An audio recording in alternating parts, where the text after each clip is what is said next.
My first experience of a general market agency was in the Detroit area, in Bloomfield Hills, Michigan, working at Darcy, working on the Pontiac account. I think I'd been in advertising 2 weeks, and my boss was a guy named Hal Bay, the group creative director on Pontiac, decided, what if we ask a girl what she thought about a car?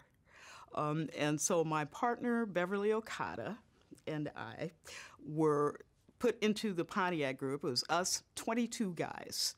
So my first experience of working in a general market agency wasn't only of being pretty much the only black person. I was the only black writer or art director. There was a black producer there now, and I realize now how unusual that was in that era.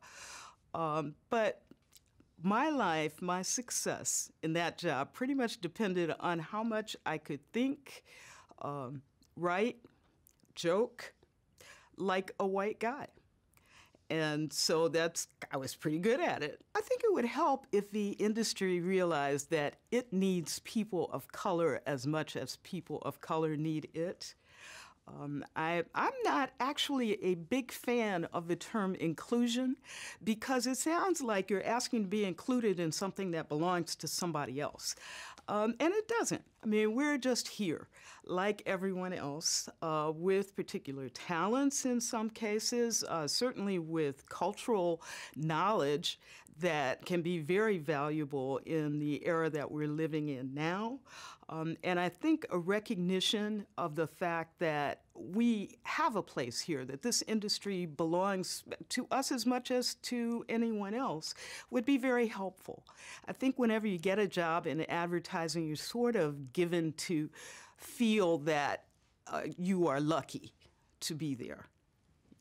And in some cases, to some extent, that's always been true for everyone in advertising. Everybody had to scramble to get that first job in advertising. There didn't used to be internships and ways in like that.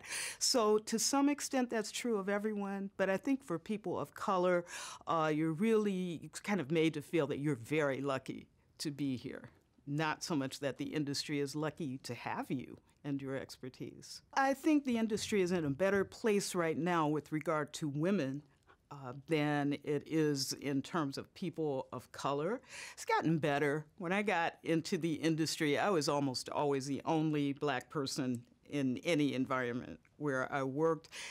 So I would assume that was something around 1% of the creative professionals. And now it's up to about 5%, I understand, but that's a lot of years to make that little amount of progress. So I think that it's not particularly great. I think that there's more attention because of the changing demographics of the country to people of color, but we're not where we need to be and not even close.